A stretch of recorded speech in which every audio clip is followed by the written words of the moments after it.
very small minority of women, because the way they speaking about black women is as if all these black women is out here moving like Sexy Red. Like how the dude, the passport bro the other night said 85% of black women act like Sexy Red, meaning only 15% of black women is average, but yet they get on here and worship a European woman, and he had the nerve to say that majority of European women, Korean women, and Latin women are wives.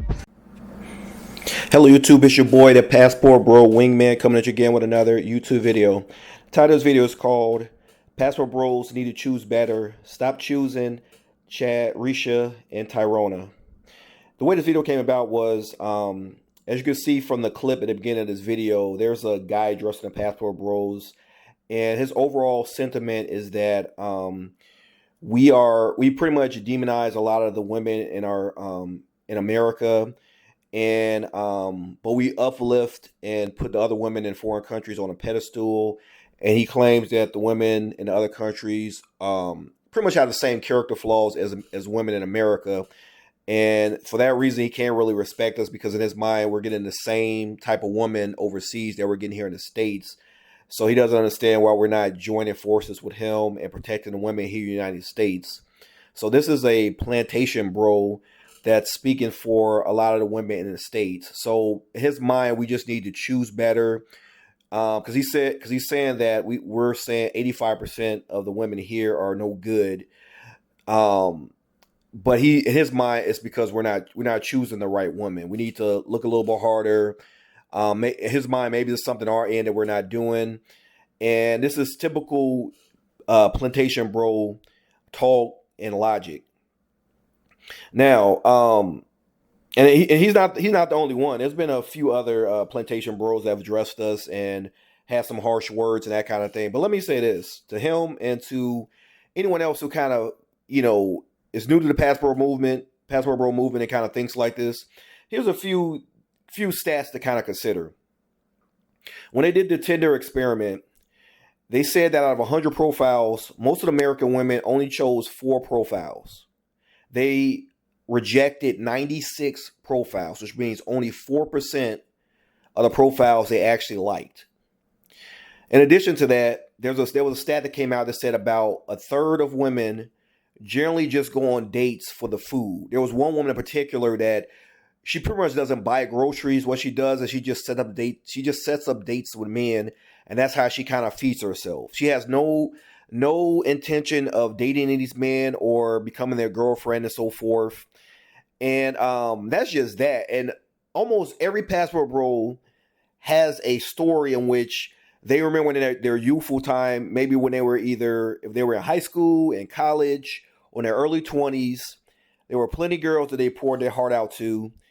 And these women either cheated on them, put them in the friend zone, used and abused them, did the a la carte thing, which is they have one guy who is that does their homework. There's another guy they call over when they need to move furniture. There's another guy they have that, again, takes them out on dates for food. And then there's one guy, of course, the Chad and Tyrone, who actually is blowing it back out. So most Passport Bros, to some degree, if they've not been on the bad end of the stick when it comes to that, they've at least seen this happen to other men, their brothers, their male cousins, some of their friends, and so forth. So it's no secret that there's a lot of games being played in the States. Just to add to that, there was a study that said by the year 2030, about 45 to 50% of women are going to be single and childless.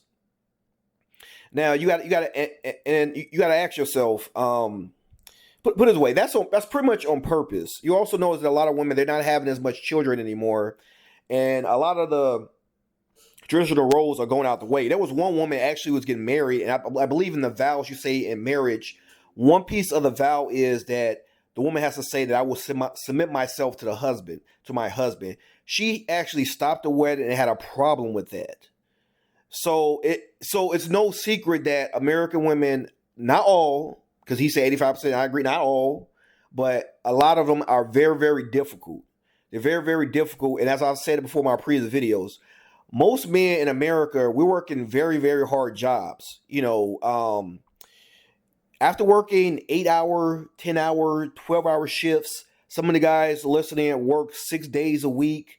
Some of them are working blue collar workers, which means they're doing construction, lifting heavy equipment, all types of stuff going on. And on top of that, sometimes they're working in this corporate America that we're in. They're trying to squeeze every nickel and dime out of you they can. They want you to be more productive for less pay. So a lot of times when guys get off work, do you really think they want to come home to some mouthy woman, somebody who's giving them a hard time and has more complaints, and even a little work they do is never enough? And with TikTok and this toxic environment on TV where they're constantly putting in women's minds that there's always something better out there.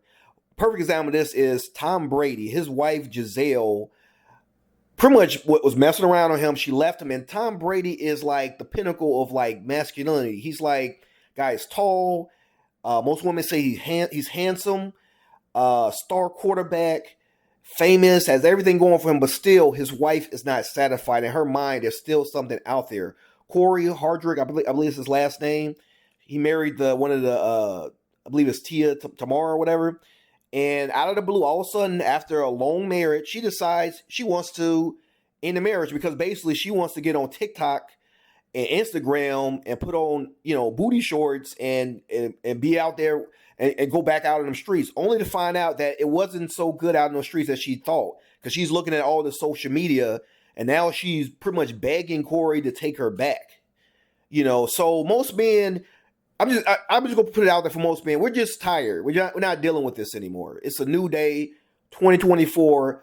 Passport Bros is growing exponentially, and it's only going to get bigger as more and more men come to the conclusion that the juice is just not worth the squeeze for. Because if we're saying 85%, do we? I mean, most men is not. Let me say this: for most Passport Bros in general have a look at some point in time. A lot of in a big portion of Passport Bros, a lot of them are divorced men.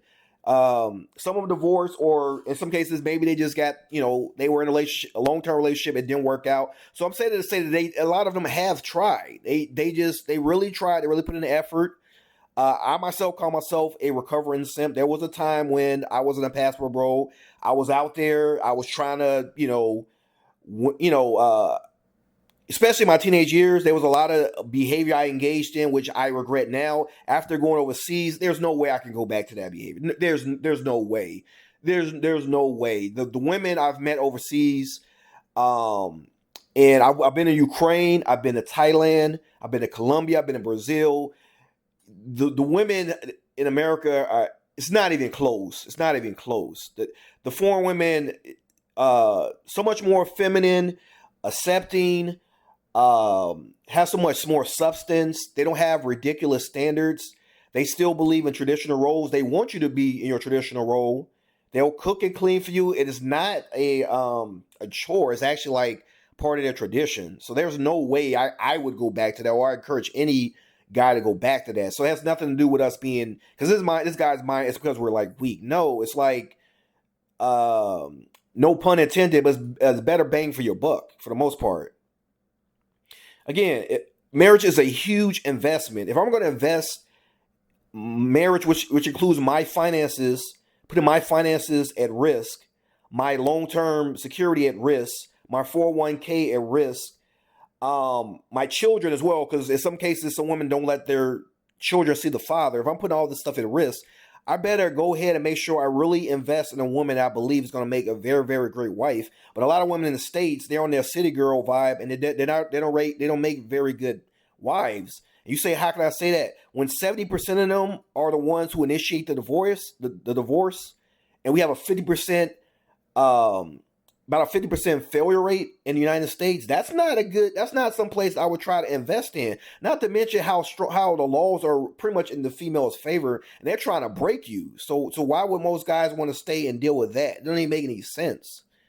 Versus the other countries, like Colombia, Thailand, Philippines, very, very low divorce rate, very low divorce rate. And these are countries that are poor. So, a lot of times they say a lot of divorces happens because the guy's not making enough money. But you have these countries where they don't really have any money, but their marriages are going for the long term. These other countries, they really value their vows and their marriages. So it's not even close, man. Like, he needs to stop it. I mean, if he wants to stay on the plantation, that's fine. But don't drag us into this. Don't drag us back on the plantation. We don't need to go back to that mess. We're moving forward. Passport Bros, we up.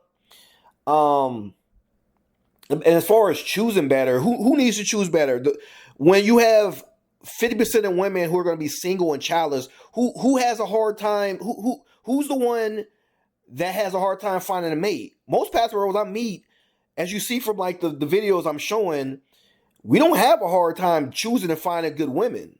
In fact, as soon as we hit overseas, especially if you go to the Philippines, you probably can get a girlfriend within 2 weeks. If you go to Southeast Asia, probably within 2 weeks, you can get a girlfriend pretty easy. So we don't have a problem. We're not extra. Again, the pickiness isn't on our end. As I said before, on the Tinder profile in the United States, the women only chose 4 profiles. The men chose, it was about 1 in 3, about 35 out of 100 profiles men had selected, which means we're not extra picky. We have a range of women we'll deal with. So it's not just about us being extra picky. We know how to choose decent women. You say, how so? There's a stat I keep putting in the videos where there's a site called AP News, and they pretty much reviewed a lot of the foreign marriages between Americans and foreigners, and I believe they said only 25%. There was only a 25% divorce rate of marriages between 0 and 15 years, which means that 75% of the marriages were either lasted 15 years or more.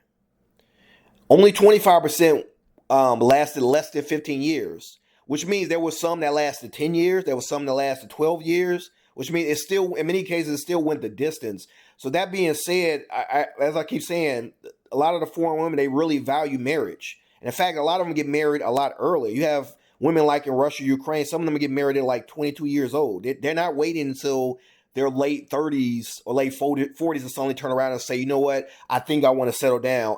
I.e. Vivica Fox, who I think is probably in her 50s, almost 60 now, talking about now she wants to settle down and find a man, which she has no eggs left, and she's kind of, she's past the wall. She had her opportunity with 50 Cent back when she was young and youthful. She didn't. Now, maybe he didn't want to settle down, but I can assure you, even if he didn't want to, she was, there was plenty of men that would have settled down with her. I mean, that's why I can't really feel that bad for some of the women who kind of age out and don't wind up with a husband, because I'm really say all of them pretty much had suitors when they were young. They just didn't take it seriously. They thought they had all the time in the world, and the guys will always be looking for them. And unfortunately, it turned out to be not the case. But I don't want to keep rambling on with this video. I think most people kind of get my point from listening. I want to keep this video kind of short. But everyone that's listening, let me know what you think in the comments about what this guy is saying. To all my ghost listeners, please subscribe to my channel if you have not. Hit the thumbs up, hit the notification bell. Please share this video. Until next time, this is your boy, the Passport Bro Wingman, signing off.